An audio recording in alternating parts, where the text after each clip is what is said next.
Quando João se ajoelhou no centro do palco do grande auditório do Centro Cultural de Belém, em Lisboa, com o anel simples de prata tremendo entre os dedos e as palavras "Miguel, queres casar comigo?" ecoarem pelos microfones, as portas laterais abriram-se derrompando com um estrondo metálico e meia dúzia de polícias uniformizados entraram a correr, armas em punho e lanternas a varrer a multidão. O salão inteiro, com mais de 300 pessoas entre família, amigos e colegas de trabalho, ficou paralisado durante 2 segundos antes de explodir numa onda de gargalhadas nervosas e incrédulas quando o comandante da equipa baixou a arma e perguntou, visivelmente confuso: alguém chamou a polícia por causa de um pedido de casamento? João sentiu o coração martelar-lhe o peito como se quisesse saltar para fora. O suor escorria-lhe pelas costas por baixo da camisa branca impecável que escolhera com tanto cuidado naquela manhã. Miguel, ainda de pé com as mãos a tapar a boca, passou do choque ao riso puro num instante, os olhos castanhos brilhando sob as luzes quentes do auditório. A flashmob que João organizara em segredo, 20 amigos a dançar ao som de uma versão acústica de Amar pelos Dois, parou de repente, e o silêncio que se seguiu foi quebrado apenas pelas risadas que se espalhavam como fogo em palha seca. Um dos polícias, um homem de barba grisalha chamado Souza, guardou a arma e abanou a cabeça. Recebemos uma chamada anónima a dizer que havia uma agressão em massa aqui. Parece que alguém não gostou da surpresa. O riso tornou-se coletivo, libertador. João levantou-se devagar, as pernas ainda trêmulas, e Miguel puxou-o para um abraço apertado no meio do palco. A multidão aplaudiu, assobiou, bateu com os pés. Mas por trás daquele momento de pura comédia, João sentiu o peso de anos de segredo a cair-lhe dos ombros como uma capa velha. Ele, João Mendes, 31 anos, advogado numa firma respeitável do Chiado, filho mais velho de uma família tradicional do Alentejo, acabara de pedir um homem em casamento diante de toda a gente que importava. E a polícia, em vez de o algemar, estava agora a tirar selfies com o casal. Tudo começara 3 anos antes, numa tarde chuvosa de novembro no Café à Brasileira. João entrara para fugir da chuva, o fato cinzento encharcado, o cabelo escuro colado à testa. Sentou-se ao balcão e pediu um galão. Ao lado dele, um rapaz de cabelo ondulado e sorriso fácil desenhava num caderno. Parece que o céu desabou só para nos molhar a todos, disse o desconhecido, estendendo-lhe um guardanapo seco. Chamava-se Miguel Santos, 30 anos, ilustrador freelancer que vivia num pequeno apartamento em Alfama. Conversaram durante 2 horas sobre Lisboa, sobre arte, sobre a vida que escorria entre os dedos quando se tinha medo de a agarrar. João não contou que tinha medo todos os dias. Medo de que o pai descobrisse. Medo de que a mãe chorasse. Medo de perder o lugar à mesa das festas de Natal. Nos meses seguintes encontravam-se em segredo. Passeios pela moraria ao anoitecer, jantares em restaurantes pequenos onde ninguém os conhecia, noites em que Miguel tocava guitarra e João fechava os olhos e fingia que o mundo lá fora não existia. Miguel era aberto, orgulhoso, participava nas marchas do orgulho gay todos os anos. João admirava-o e invejava-o ao mesmo tempo. Um dia vais ter de escolher, dizia Miguel baixinho, quando João cancelava um fim de semana porque a família vinha a Lisboa. João prometia sempre que sim. Mas o dia nunca chegava. A primeira grande crise aconteceu no verão seguinte. O pai de João, António Mendes, agricultor reformado de Beja, telefonou a dizer que encontrara uma boa rapariga para ele, filha de um amigo, professora, católica praticante. Já tens 31, filho. Não vais ficar solteiro para sempre. João sentiu o estômago apertar-se. Mentiu, disse que estava a namorar alguém em Lisboa. A mãe, Dona Maria, quis saber o nome, a profissão, a família. João inventou tudo. Miguel ouviu a conversa pela porta entreaberta do quarto e não disse nada nessa noite. Mas no dia seguinte, quando João chegou ao apartamento de Alfama, encontrou as malas de Miguel feitas. Não consigo mais ser o teu segredo, João. Dói demasiado. João chorou pela primeira vez em anos. Implorou, prometeu, jurou que ia contar. Miguel ficou. Mas a ferida ficou aberta. Durante o outono seguinte, João tentou equilibrar as duas vidas como se caminhasse numa corda bamba. De dia era o advogado impecável que defendia empresas em tribunal, à noite era o homem que se perdia nos braços de Miguel e nas conversas até de madrugada. Conheceram os amigos de Miguel, um grupo barulhento de artistas, professores e ativistas que se reunia todas as quintas no Bairro Alto. João sentia-se ao mesmo tempo em casa e fora de lugar. Ria das piadas, bebia vinho verde, dançava. Mas quando alguém perguntava, e tu, João, de onde vens, ele respondia sempre com meia-verdade. A amizade mais forte nasceu com Sofia, prima de Miguel e designer gráfica. Ela foi a primeira pessoa a quem João contou toda a verdade, numa noite em que Miguel estava fora numa exposição em Porto. Tens de contar aos teus pais, João. Não é justo para ninguém, nem para ti. Sofia tinha razão, mas o medo era maior. O pai de João ainda usava palavras duras quando via notícias sobre casais do mesmo sexo na televisão. Isso é moda, não é coisa séria. A mãe rezava mais, acendia velas a Nossa Senhora. Então veio a traição. Um colega de trabalho de João, o advogado Júnior Pedro, descobriu uma mensagem no telemóvel deixada em cima da mesa durante uma reunião. Não disse nada na altura. Mas 2 semanas depois, numa festa de fim de ano da firma, Pedro embriagado contou a piada a meia dúzia de pessoas. O nosso João aqui tem um namorado secreto. Quem diria? O riso foi curto, mas o dano estava feito. No dia seguinte o sócio sénior chamou João ao gabinete. Não o despediu, mas avisou: aqui somos conservadores. Mantém a vida privada privada. João sentiu-se pequeno, sujo, exposto. Nessa noite foi ter com Miguel e chorou como uma criança. Quero casar contigo. Quero que toda a gente saiba. Miguel abraçou-o em silêncio. Então fazemos isso em grande. Sem esconder nada. Planearem o pedido durante meses. O auditório do CCB foi ideia de Sofia, um espaço neutro, bonito, onde podiam juntar as 2 famílias sem que parecesse uma emboscada. João convidou os pais e a irmã mais nova com o pretexto de um espetáculo de beneficência. Miguel convidou os pais dele, gente simples de Viseu que já o aceitavam há anos. A preparação foi uma montanha-russa de ansiedade. João não dormia. Perdeu peso. Miguel segurava-lhe a mão todas as noites e repetia: seja o que for que aconteça, eu estou aqui. A flashmob foi ensaiada em segredo num ginásio em Campolide. O anel foi comprado numa joalharia discreta da Rua do Carmo. Tudo parecia perfeito. Até à chamada anónima. Mais tarde souberam que fora o tio de João, o irmão mais novo do pai, que telefonara à polícia. Há uma agitação estranha no CCB. Parecem muitos homens juntos. Não disse mais nada. A polícia, habituada a ameaças de segurança, reagiu rápido. E assim nasceu o momento mais hilariante e mais libertador da vida de João. Depois das gargalhadas, o comandante Sousa apertou a mão de ambos. Parabéns, rapazes. E desculpem o susto. A multidão começou a cantar parabéns, improvisado. Os pais de Miguel abraçaram João com lágrimas nos olhos. A irmã de João, Beatriz, de 26 anos, correu para o palco e abraçou-o com força. Sempre soube, mano. Sempre soube. Mas os pais de João ficaram sentados na terceira fila, imóveis. O pai com o rosto vermelho, a mãe com as mãos a apertar a mala. O momento de alegria coletiva parou ali, suspenso, à espera do verdito. O resto da noite foi uma névoa de abraços, fotografias e conversas sussurradas. João e Miguel desceram do palco de mãos dadas, e pela primeira vez João não largou. Encontraram os pais dele no foyer. António Mendes levantou-se devagar, o corpo pesado de anos de trabalho no campo. Olhou para o filho durante longos segundos. Tu és assim. A voz saiu rouca, quase um sussurro. João assentiu, a garganta seca. Sou, pai. E amo Miguel mais do que tudo. Dona Maria começou a chorar baixinho. Não de raiva, mas de confusão. Por que não nos contaste antes? Achavas que te íamos deixar? João sentiu o peito apertar-se. Contou tudo, o medo, a vergonha, as noites em que rezava para ficar normal. O pai não abraçou, não gritou. Apenas disse: vamos para casa falar disto como homens. E virou as costas. Miguel apertou a mão de João com mais força. Eles precisam de tempo. Mas o tempo parecia curto. No dia seguinte, domingo, João foi sozinho a Beja. A viagem de carro pela A2 foi a mais longa da sua vida. Chegou à Casa Branca de paredes caiadas ao fim da tarde. O pai estava no pátio, a limpar a espingarda de caça que nunca usava.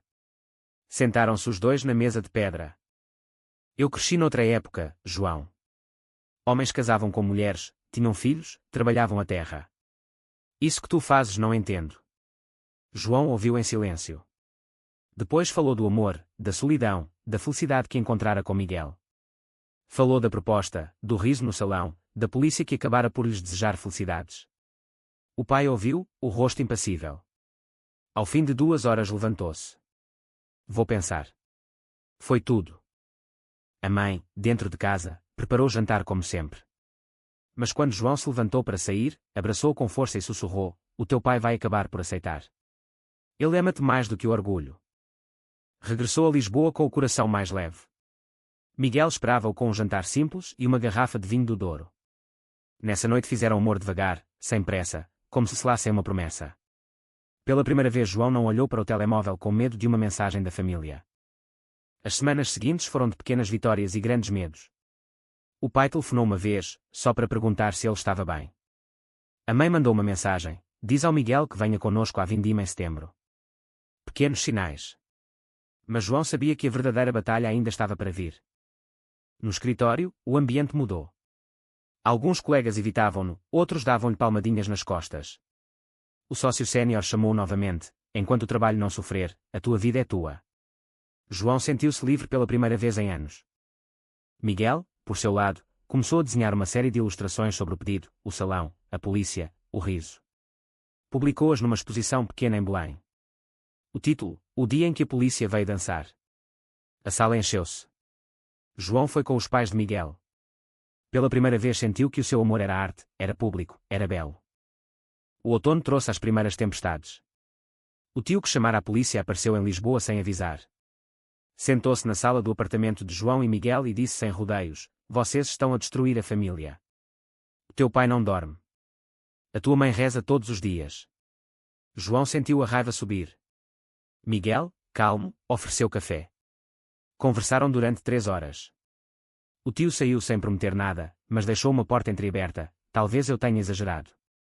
João decidiu então organizar um jantar em Beja. Toda a família.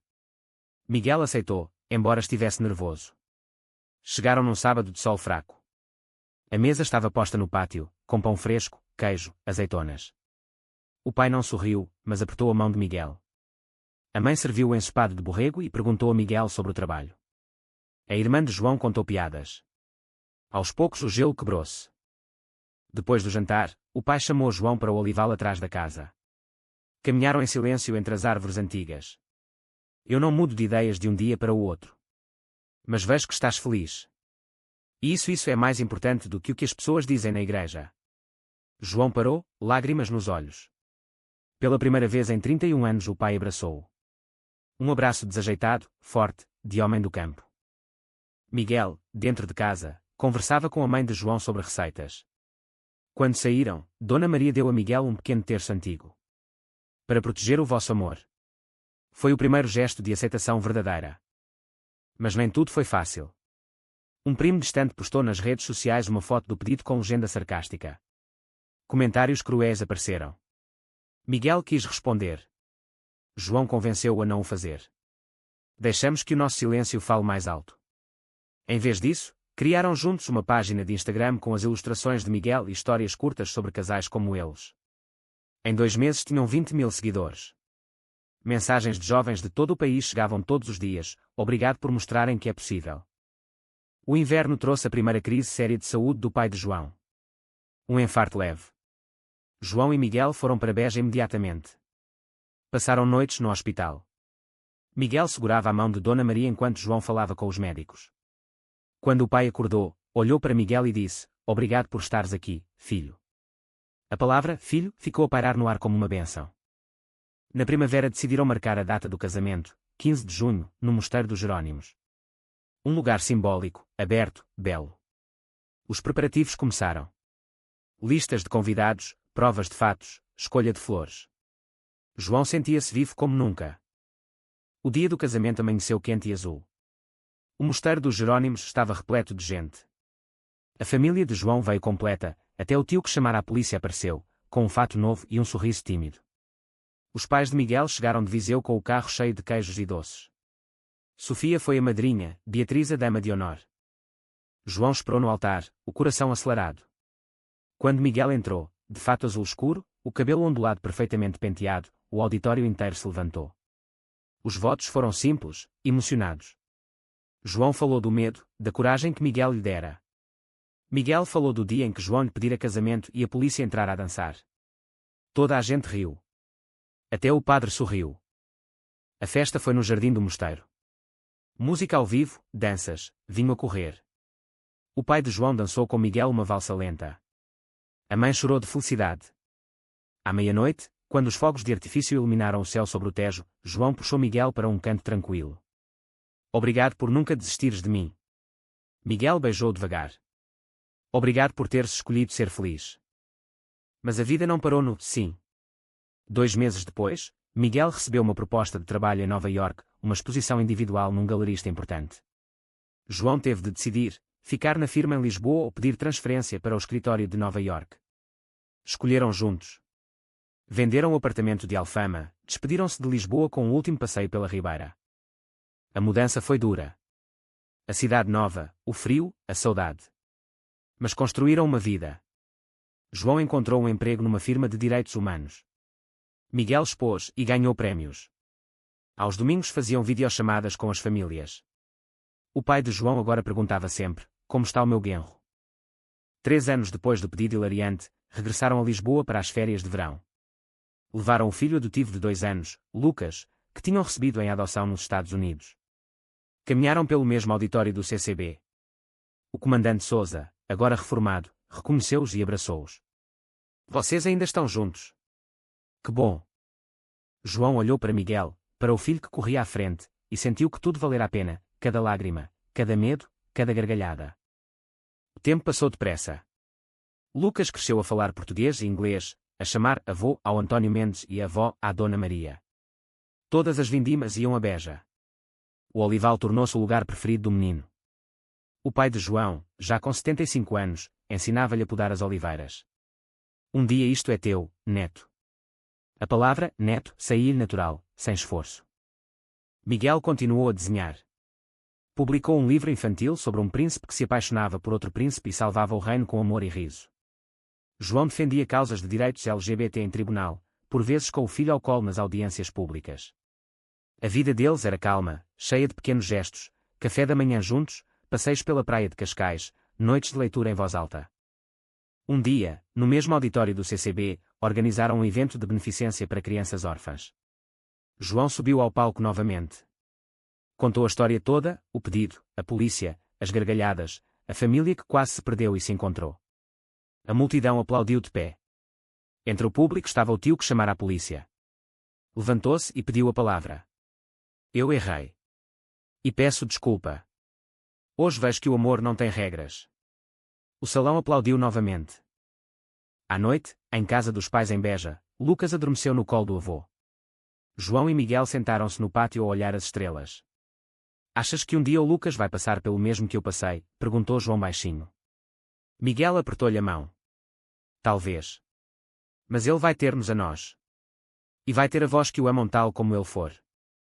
O vento quente do Alentejo trouxe o cheiro de terra e azeitonas maduras. João fechou os olhos e sorriu. A vida não era perfeita. Ainda havia preconceitos, ainda havia olhares tortos na rua, ainda havia dias difíceis. Mas havia também riso, havia mãos entrelaçadas, havia uma família que se reinventara. E foi assim que o pedido mais caótico de Lisboa se tornou a história mais bonita que contavam aos netos. É verdade ou mentira que o amor entre 2 homens só vence quando toda a família ri junto no mesmo salão?